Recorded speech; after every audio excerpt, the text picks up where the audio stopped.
Welcome into another edition of Spits and Suds. I'm Gavin Spittle of 105.3 The Fan, and I'm joined by two-time Stanley Cup champion, two-time NCAA champion, and his wife calls me one of Craig's best friends. It's Craig Ludwig.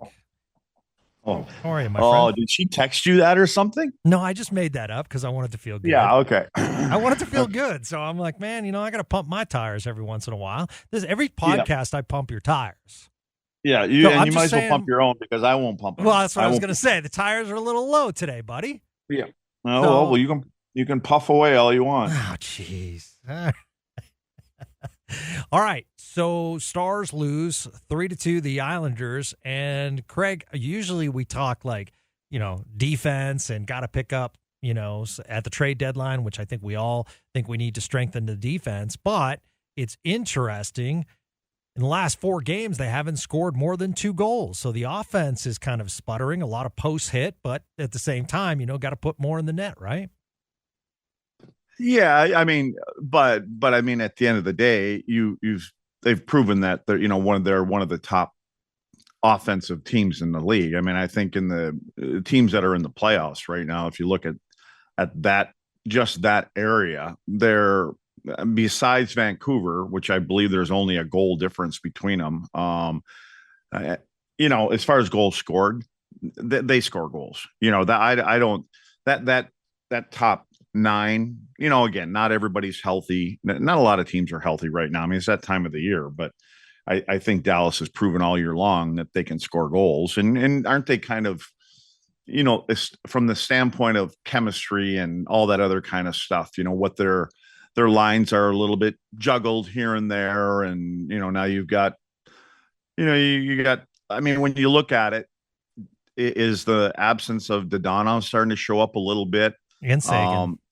And it's not, well, yeah, that's what I mean. I mean, you got some key guys out, and not that Steele, Delandria, guys like that. But I think Pete DeBoer is, trying to piece things together. And, when you got a young line like they did with Jamie's grandpa on that line, with Wyatt and Logan Stankoven, who, by the way, was really good. What I mean? I'm just saying that their chemistry, where I think where Pete was able to just, who's up next? Now you got to do a little shuffling. But there's a lot of teams. It happens all the time. I mean, it happens during the course of the season at one point or another. And if it's going to happen, you'd prefer for it to happen with, 20 to 30 games to go in the season than, 5 or 10. Yeah. I love his scrappiness in front of the net, meaning Stankoven. Oh, well, I'll give you a comparison. Oh, good. Because I have one for you too.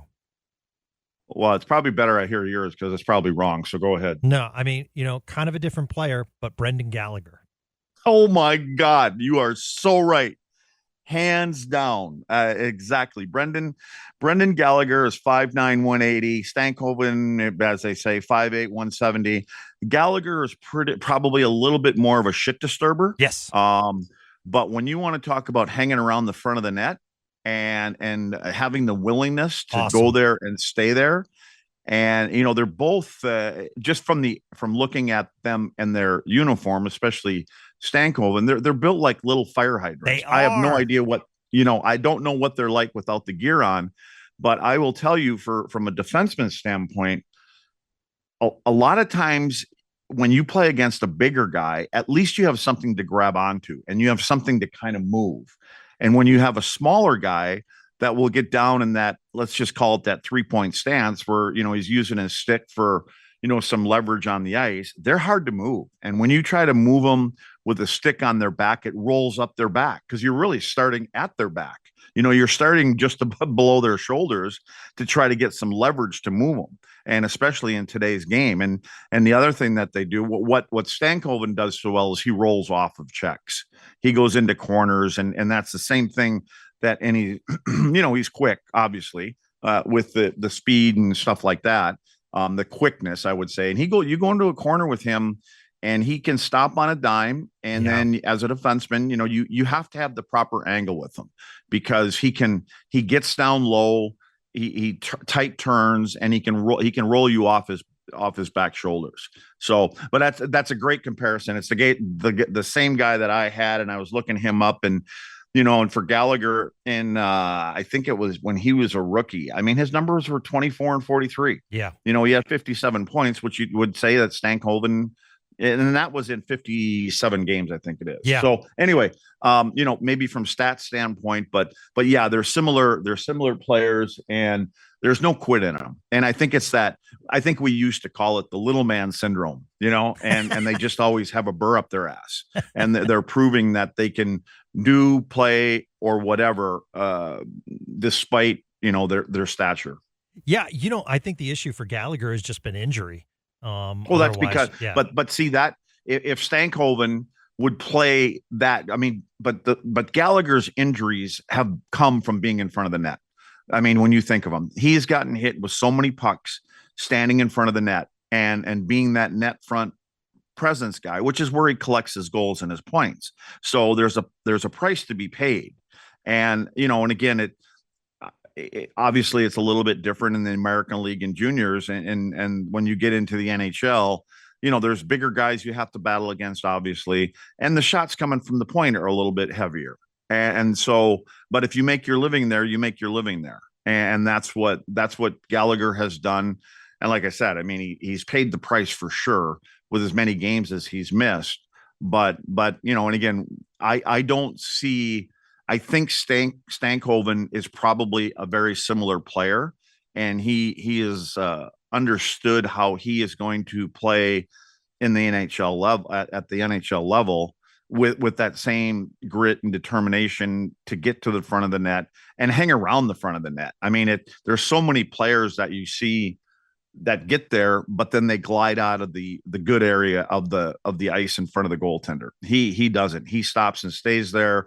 But then he's got the quickness to, when the puck goes into the corner, he can hop right in there and get on the puck also. You know what I really like too, Craig? 2 games, drawing 2 penalties. I know that a goal and an assist is awesome, but 2 straight games with some net front presence causing some peskiness that has put the Stars on the power play, because the Stars traditionally have not been a team that draws a lot of penalties.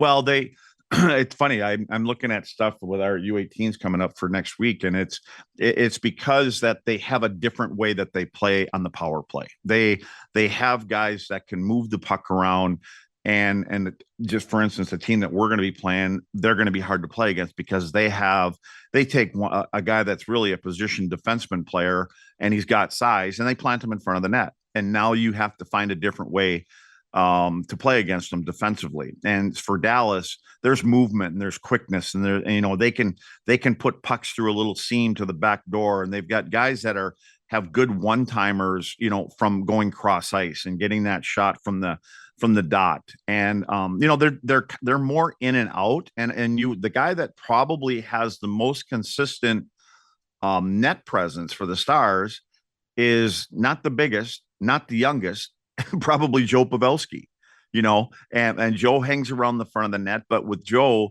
he doesn't really battle the defenseman as much as he has to.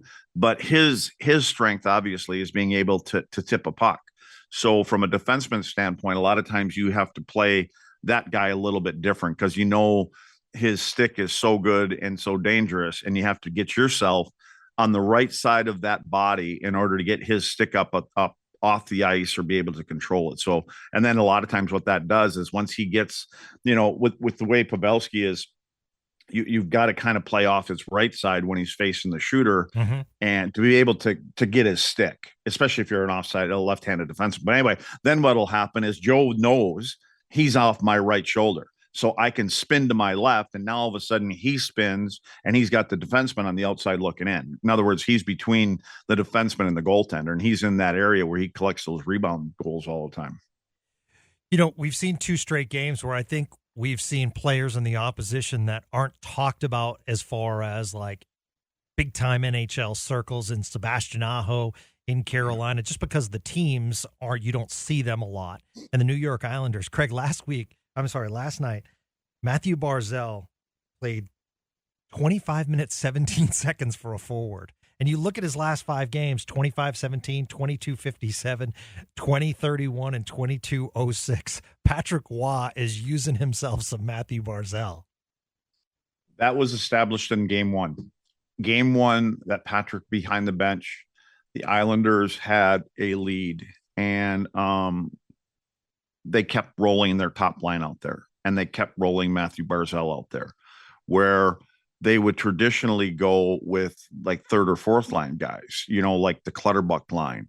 And really what Patrick has basically said without saying it is my top guys are going to play. I mean, I mean, Patrick was the very first guy in the NHL to pull his goaltender when he was down by a couple goals with 7 minutes to go in the third period. Like, Yes. again, that's a junior thing, but he's like, well, what the hell? If it worked in junior, why not try it here?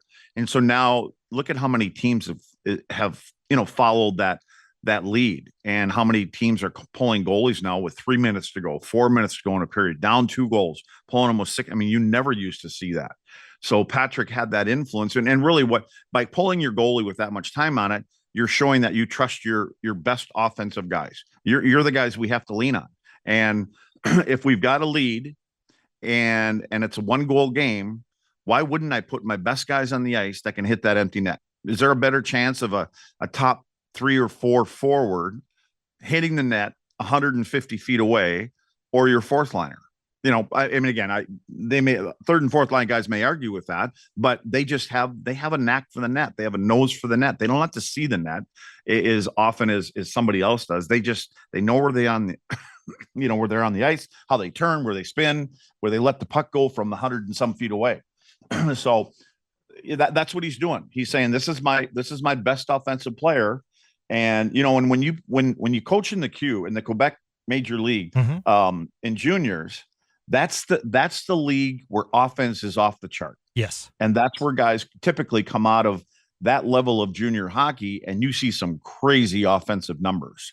So, and then there's a couple other, the CHL, and those other leagues where they play a little bit more heavy, a little more defense. And so I would say that Patrick probably, I mean, that's where maybe a lot of his base comes from as far as coaching, is like, man, I feel better scoring 6 goals than I do scoring 3 goals as a goaltender. Probably when I was in the net, I'd rather have 6 goals, on my side versus 2 goals on my side, because that means they're only a goal behind from pulling the goalie, at the end, when you get down to the end of the game. So I think Patrick's philosophies are a little bit, and he may be the perfect guy for the New York Islanders, because we know how Luz Lamoriello, the general manager, he's been a stingy, defense first, yes, regimented kind of a general manager. All of his teams have done that. And again, he's won 3 Stanley Cups because of it.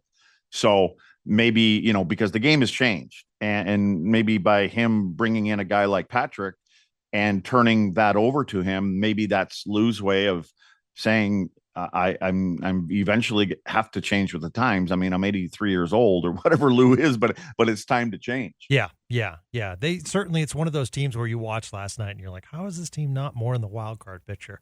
Kind of fascinating. Okay, I wanted your players' perspective in that, a rough back-to-back. You have the Islanders at home. You just came off the road, and you've pointed out that first home game is like another road game. And now all of a sudden you're back on a plane, and you're going to that thin air of Colorado for a very important game. I mean, we're talking a 4-point swing, and then you have Winnipeg on Thursday. So in a back-to-back game, Duchesne was mentioning it after the game. Pete DeBoer mentioned it after the game. We know what's ahead of us with Colorado.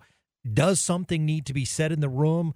Does that, even though, every game's important, every game you can get 2 points, Craig, like, how does the team amp up for games like tonight and games like Thursday, where it really can, if you sweep, it can win you the division? Well, there you go. I mean, as far as motivation, you know where you are. I mean, do you not want to, as of right now, want to make sure that you're staying in the number 1 spot and let Winnipeg go ahead and face Colorado in the first round? So, and again, on a quick turnaround, there's less time to think. I mean, you're tired after the game, you're on the plane, and then you're going to get into the room, you're going to hopefully fall asleep, and then you're going to have a meeting probably this morning at 10 o'clock. Not a lot of guys that go on the ice, go back, get something to eat, and play the game. And generally that altitude stuff kicks in more on the second day than it does on the first day. So, but again, look at Colorado's not playing their best. I mean, they're No. 3-5-2 in their last 10 games. Yes. So it's not like they're playing great either. I mean, you look at the top 3 teams in there. Winnipeg's the one probably that's only got a couple games over 500 in their last 10 games. So, but they know what's on the table, and the motivation is to be able to, again, stay ahead of stay ahead of Winnipeg. So the motivation is there. And then also, both teams are going to be trying to setting a tone, because you don't know who's going to play who in the first round. Mm-hmm. You're getting closer to getting into the teens, which is now you start getting. There's a different feeling once you get into the teens, because you know that the playoffs are right around the corner, and your main goal from a coaching standpoint is let's get our game in shape, in gear, in form, that we're going to play. Again, this is the way we would do it, is our game. I'm not really concerned with the exception of a few little details, how we're going to play against our opponent. It's going to be about how we play. And I think they've already established that. I mean, we know that Dallas is their MO is to be a up tempo fly. Let's go. Let's score some goals. That's who they are. And, and again, I'll go back to the little tiny details, even in the overtime goal last night, or that one, there was a coverage, Horvat's wide open. Jamie Benn got attracted to the puck carrier. Yep. And he takes a half a step in, Horvat's right there, and boom, it's over. Again, it's not like they got their point. They got a point out of it. That's the good news. And they didn't lose a point to a team in the Western Conference. That only helped the Islanders as far as their race to try to get into the playoffs. So, and again, neither team, I think, as far as the game goes tonight, feel that they're playing at their best right now. And Dallas knows that they have some key people out, some important people, regardless of where they play in the lineup. And you got to lean on your goaltender sometimes, right? So, like I said, I said this last time, Jake is one of the top goaltenders in the league, but he's got to continue to work on his game. And he's probably, if the Stars have 20 games left, 22 games left or something like that, I would be thinking that you're looking at Jake, man, I would say he's going to play 15 of them or somewhere in there. And I'm sure they're going to gauge that depending on the opponent, the rest, but they're going to do everything they can to get Jake, at his best. We talk about the altitude, and you said that in back-to-back, it doesn't kick in like if you had an extra day in Colorado. What about the time change?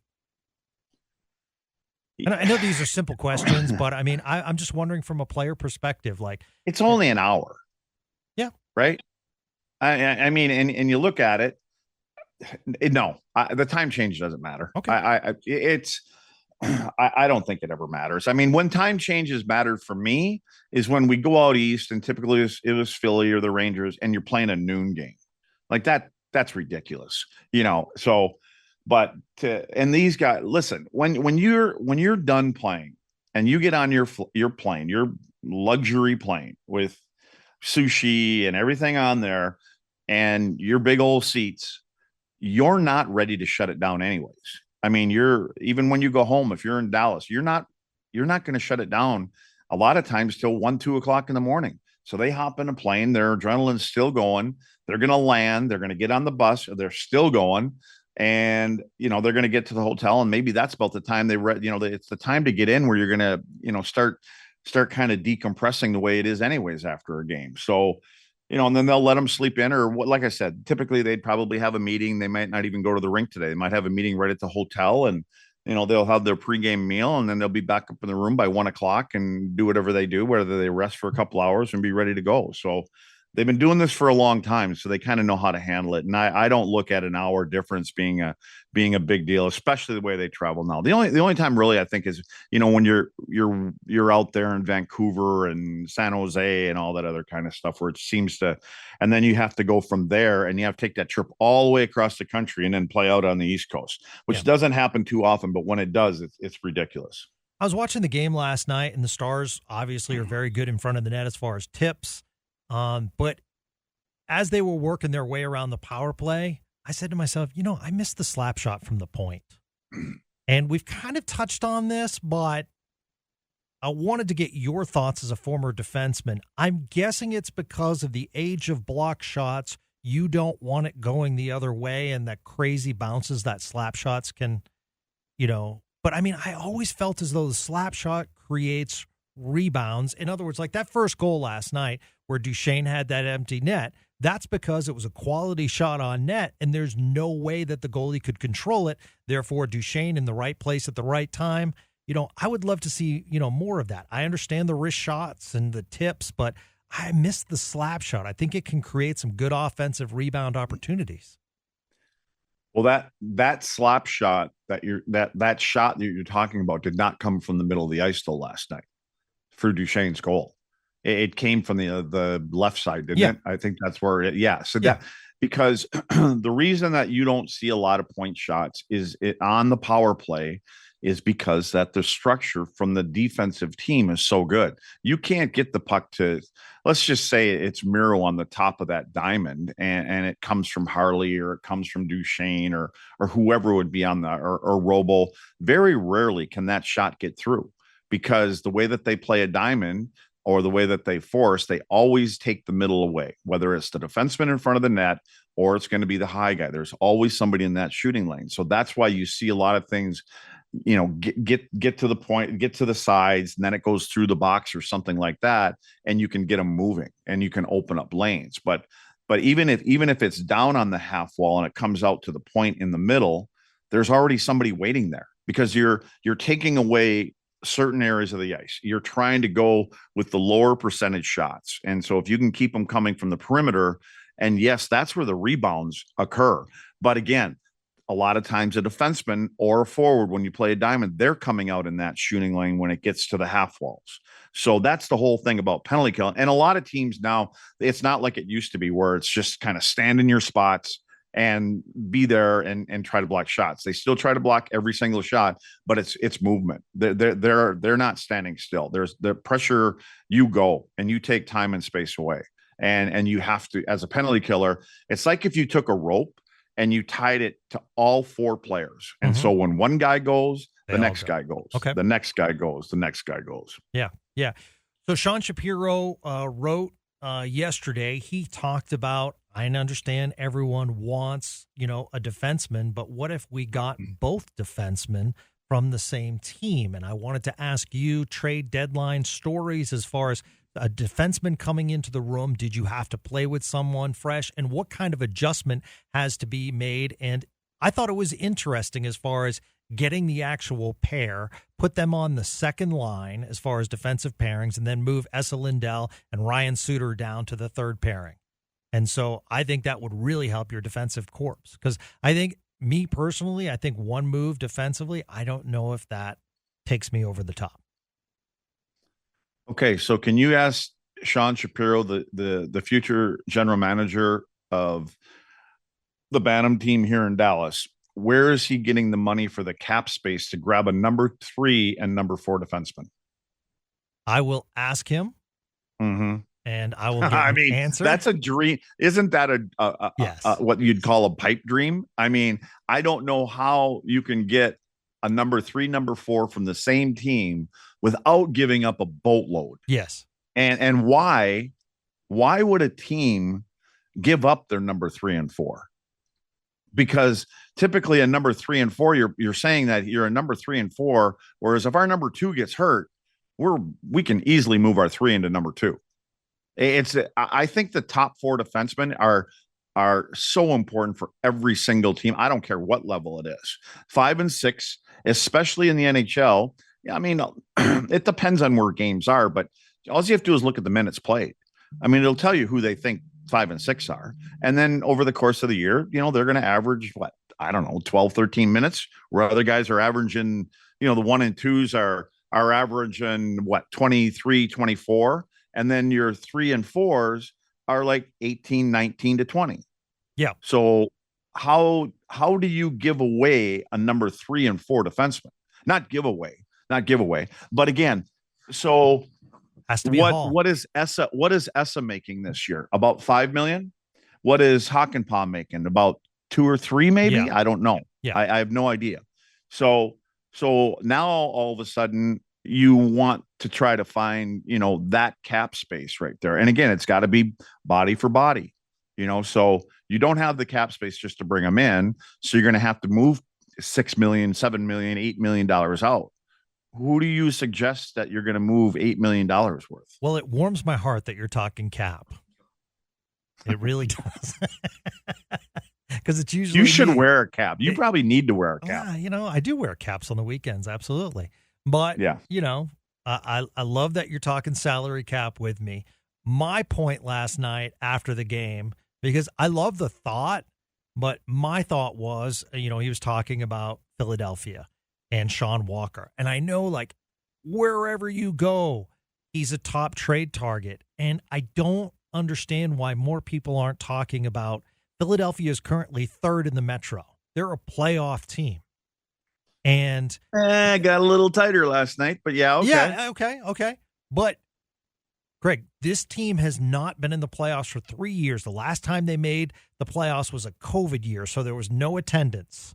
So if I'm Spectrum / Comcast or whatever you want to call their ownership group, I understand Danny Briere is new and he's rebuilding, but I kind of want that playoff gate. And by the way, you're in the same town as the Eagles, the Phillies, and the 76ers, so you're the fourth team in town. I think showing up in the playoffs is actually pretty good as far as trying to, rile up that Flyers fan base. So what is your point? How did we get to Sean Walker? Because my point is that's who Sean wanted. He wanted the second pairing from Philadelphia. My point is the following is that everyone's talking about Sean Walker, and yes, I think it would be a nice fit here. He's an unrestricted free agent after this year, and I think he would help the Stars defense. But if I'm Philly, why am I giving him up if I have the potential to be in the playoffs? It's not like the Capitals and Jersey are coming quick. Well, the reason that you may give that player up or may not is this is not about 1 year at a time. This plan of having Torts come in there and be the head coach, who's obviously done an unbelievable job. Yes. He usually does wherever he goes. I would say he's probably got to be a candidate for coach of the year, but this is long-term. This isn't like about this year for them. I mean, are they going to get by the Boston Bruins, the Florida Panthers, the Leafs? Are they getting by the Rangers, Carolina? I mean, is that realistic? So why, again, to say that Philly's going to give up their 3 and 4, like that's kind of that's a foundation. That I mean, everybody's looking for a 3 and 4. So you believe in a 3 and 4? Do you think they're gonna whether they're gonna sign Walker or not? I have no idea. I'm just saying, like, if you believe in the process that your organization has, now if you're going to tell me that they're looking at giving up their 5th and 6th, okay, but a 3 and 4, I don't. You must have someone waiting in the wings that's a 20-year-old kid that you think can step in and play. Yeah. And play those minutes as an NHL defenseman, to where generally whoever made this up, it's kind of close, but until you play 200, 250 some odd games, do you really learn how to play that position and be good at it? So you're going to give up those guys. So you must think that maybe your 5 and 6 can play 3 and 4 minutes. Obviously not, because they're not. Yeah. But anyway, you have to sit down and you have your conversation internally and go, okay, where are we at? Where do we think we're realistically at? How many years are we away from where the Dallas Stars are, where the Colorado is, where Boston is, where Florida is, where the Leafs hope to be, where you're at, the Rangers are there as far as cup contenders. Yeah. And again, it's about I think they're all going to go to cap friendly to start with. How do we make this work? Right. Yeah. Best website ever invented. Yeah, exactly. I don't even know if that's what it's called anymore, but that's what it used to be called. It is. Okay. It is such a good site. In today's game, that they don't go, man, this guy would, man, we got to figure out how we're moving it. No, what they do, the first thing they do is, okay, our guy's making $6 million. The guy we want's making $6 million. Okay, that might work, but they're going to want more because they're moving them out. So it's not really up to the team that wants them. It's the team that's giving them away. What am I getting back? Yeah. I mean, I already got it. We like him, and we're going to try to re-sign him or whatever it may be. But I don't you think that the team that is giving up a player sometimes have more leverage than the other one? Absolutely. Yeah. Yeah. I mean, if you're the Flyers, if you're Daniel Briere, you absolutely know the Stars need defensive help. And you can simply say to the Stars, I appreciate that. I will listen to offers, but I have 5 other teams calling about him. So you need to give me your best offer. This can't be negotiation. That's how I'd play it. Yeah, but that's not how it works. Okay, we won't negotiate with you.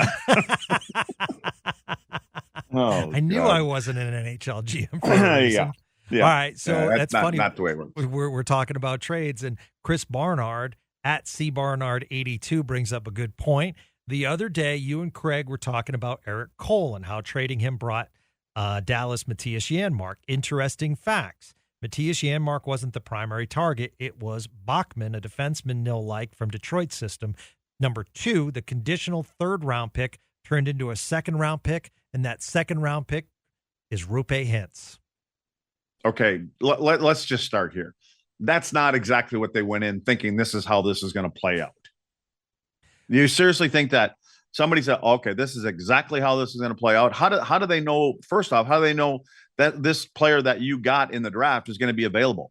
No, I'm just saying, like, I'm saying, like, I mean, you can Eric do this Cole, with all of these trades, all of these trades you guys talk about, and how this panned out. Then we got a 3rd-round pick. Then it turned into that guy that we traded for this guy, and then 5 years later we got this pick and we got that player with it because we love to play. We love to play GM, Craig. Yep, keep playing. Podcast. I wanted you to pump my tires. It's like today. they turn. It's like people turn certain GMs into geniuses if they had this crystal ball, or maybe they're friends with I Dream a Genie, because I don't know how the hell they would know 3 years down the road when you don't know where you're going to get this pick, and you made 3 trades and you got 2 players and you traded one of them for a bag of pucks, and that turned into a bus, and then all of a sudden they get this guy that we moved to this guy, and this GM was drinking and he was high at the time when I called him, and then we ended up with a 3rd overall pick. I'm just saying, like Chris points out, that it was a 3rd that moved up to 2nd. I'll give you another example. When Jaromir Jagr was traded to Boston, and it was a 2nd, which turned into a conditional. It was a conditional 1, turned into a 1. The Stars, and the condition is they probably had to advance to the semifinals or something. Yeah, absolutely. Well, that's what I mean. How do you know that? Well, I'm just saying. How did they know that their number 1 goalie wasn't going to break his foot? Next thing you know, you got some kid you got to call up the minors. Conditionals, and it wasn't Steve Penny. No, yeah. Turned out it was Jason Dickinson. So there you go. Yeah. Yeah, well, wasn't Jason Dickinson taken first pick by Dallas? He was taken in the 1st round, yes. But that was Dallas's first pick. I don't think it was. Right? Yeah, see, now you're going to make me Google. Oh, well, I mean, don't you know all this stuff? I thought Dickey was the first pick for the Dallas Stars in whatever year that draft was. I don't really know, but is that true or not? No. As I can hear the keyboard going. No, you can't hear nothing, and it is going. And I'm pulling it up. I'm pulling it up right now. So this is the awkward silence that we have sometimes on podcasts as Craig makes me search these things. I'm not making you search it. I figured it'd be when you bring it up, you'd already know it. Well, I'm telling you, I don't think it was. Okay, well, then you tell me who that Dallas had two 1st-round picks that year? He was number 29. What? Yes. Okay. Yes. Pump my tires. He was number 29. Taken 10 that year was a guy named Valeri Nichushkin. Which turned out a pretty good player after he left Dallas. Yeah. Well, yeah. And now those things aren't going so well for him. He was just cleared to return. I don't think he'll be ready to go. But yeah, I agree. And by the way, they're going to be ready to go. You just like a couple of guys in Vegas by the name of Mark Stone and Jack Eichel are going to be ready to go when playoffs come around. I understand that. I'm just saying tonight. He was just cleared yesterday. But has Jason Dickinson lived up to a number 1 pick in the round? No. Which is really, let's just call him an early 2nd rounder. I mean, he's 3 picks away or whatever it is. He's had a good NHL career. He's having his best NHL season. So good absolutely. for him. Yeah. Very, very good, solid player. Yeah. And there were a lot that turned into solid players that don't. Radek Foxer was drafted, I think, 12th overall. Yep. I mean, just didn't turn out to be the player that everyone expected. That said, good NHL player. But he's a good player right now for this team and absolutely. in his role. Yeah. Even though you don't like to admit it because you've been trying to sewer him for the last 3 years. Okay. No, I've been trying to sewer the salary, and I'm justified on that. I am right on that.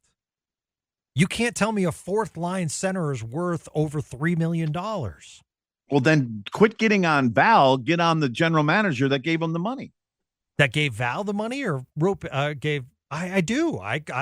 No, sorry. I mean, Foxa. Yes. No. Yeah. I don't dog the player. No. I try not to dog the player. But is Dallas a cup contender today? Yes. Well, let me put it this way: is Dallas a cup contender when they were healthy? Yes. Okay. Yeah. And I will say, and Foxa is a part of that of that dinner that you're making. Correct. Yes. Okay. Would you complain about his salary if they win the Stanley Cup? Well, now you're talking about conditional draft picks. You're saying they're going to win the Stanley Cup. I'm not saying it. I'm not saying that at all, because just like Brian Burke says every week, he checked and there's only one cup given out this year. So it's not like nobody knows. And, but the point is that he's part of the recipe that they believe in. And what they've done is they've gone out and they've gotten, when they're healthy, 3 lines that can hurt you. Like if you're an opposing coach, you're like, okay, we know the Robertson Hintz line, right? But then all of a sudden you're like, who are we matching up against here? And then all of a sudden, when you need this penalty killed, or you need this face off, or it's at the end of the game and you decide you need to put, and you're up a goal and the face off's in your end, and you need a face off one, you typically will put out 2 centermen. So when one gets kicked out, you got 1B coming in. Yeah. Or you need a shot blocked, or you need this. I think Fox fits into that category.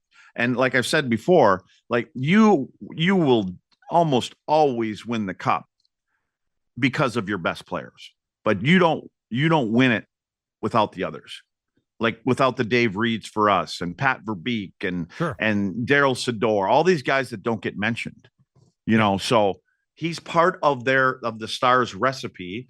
And at the time when they probably signed that contract to him, he had, we want him. He's a piece, like that's a piece to the puzzle. And just because there's some radio station guy that doesn't like him doesn't mean that it's wrong. But again, at the end of the day, when some of these players end up getting contracts and they get $6 million a year for the next 6 years, don't blame him, because there's somebody above him that offered him that deal. I never blame the player. I'm just saying it's a bad contract. But if you're asking my opinion, if the Stars are completely healthy, I'd rather see Ty Dellandrea in the lineup. Can Ty Dellandrea win an important faceoff? Can Ty Dellandrea block that shot? Yes. Can Ty Dellandrea good on the kill? He can do a lot of things. You're 100% right there, but there are things that Fox, in their eyes, adds to the soup. Ty Dellandrea, the more minutes he gets, the more you want him in the lineup, right? And I think we already talked about this a month ago. But again, he knows the team that he's on, and he understands the people that are ahead of him. And all he's done since he's gotten his opportunity to play is show that he shouldn't be taken out of the lineup when other people come back. That's what it says to me. But a lot of times the contract, right or wrong, dictates who's in and who's out. Yeah, absolutely. A very salty Craig Ludwig today, sir. I like this. Coming off a back-to-back, setting the example, setting the tone for the room, going out, making a big check. Big defenseman's back. Yep, he's back. Been staring at my eyes are square. Been staring at a computer since 5:00 this morning, trying to figure out how we can beat some good teams in a week and a half. This is why you should invite me over. I'll look at the tape. I'll analyze it, break it down for you. It's all good. No, then you'd know where I live. That's a fair point, sir. I understand. That might. There's enough creepers in this neighborhood. We don't need one more. Is that why you always ask me to meet you at third party? You got it. Where do you want to meet? I never thought about it that way. and it's going to be a certain distance away because even if you take a hound dog, it can't find home sometimes when it's far enough away. That's true. That's absolutely true. Well, sir, you have a great time breaking down film. Always appreciate your time, and we will talk to you soon. I'll be looking forward to the next opportunity to speak with you. Do you want to make predictions? I mean, your predictions are spot on. Like, if you're placing money where Craig is saying, like, this is what's going to happen, I mean, he's nailed it the last 2 weeks. They're going to go in here, they're going to lose. They're going to go in here and they're win. I mean, am I putting you on the spot? Do you just want to – this is a tough one because Tuesday, Thursday, Saturday. Yeah, I do. I like Dallas tonight because they're – again, I put games like this you're tired. You have to travel. It's not, like I said, not going cross country. Had to travel. You have injuries. I think this is a good spot for Jake Ottinger to grab it and have make some key saves early in the game tonight. Keep Colorado off the board on a power play. If they get 3-4 power plays, maybe they get one. But I think Jake outduels whoever they decide to put at the other end of the ice tonight. And Dallas plays one of those gritty, ugly, territorial kind of games where they make sure that they know the opponent that you're playing against and it played last night. So you're going to spend more time at the other end of the rink, and you limit turnovers through the neutral zone and at the offensive blue line. And you know, it's kind of an ugly game. And I don't think Dallas is that kind of a team that plays an ugly game, like a heavy game. But sometimes you just have to do things a little bit differently. Only because you may be a little low on gas. Mm-hmm. So obviously the challenge is always going to be, regardless of the opponent, what happens below the tops of the circles in front of the net, in Dallas's zone, for me because of coverage. But I just think that, Jake will be up for the task tonight. He always seems to be, he understands the opponent that he's playing against, and he seems to have a different level when, you know, there's some dangerous people on the other side. And, you know, with McKinnon and, you know, Rantanen and guys like that, there's some dangerous guys there. Dallas got to find a way to get to the net in the other end of the rink. They've got some good defensemen. But, you know, I can see this being like a 1-goal game. I can see, and I don't think it's going to be a high scoring game. Yeah. I can see this being like a 3-2, 4-2 game, empty netter. Yeah, it'll be a good one for those that are going to watch it. It's on ESPN Plus. You are a beast, Mr. Ludwig, and I will catch up with you soon. All right, later. All right. Thanks, everyone, for supporting and listening to Spits and Suds. Just a reminder, we'll be on after the game. David Castillo from D Magazine will join me, and then we'll be back on Thursday as well. Sean's scheduled to join us on Friday. Busy week right here on Spits and Suds. Have a great day, everyone.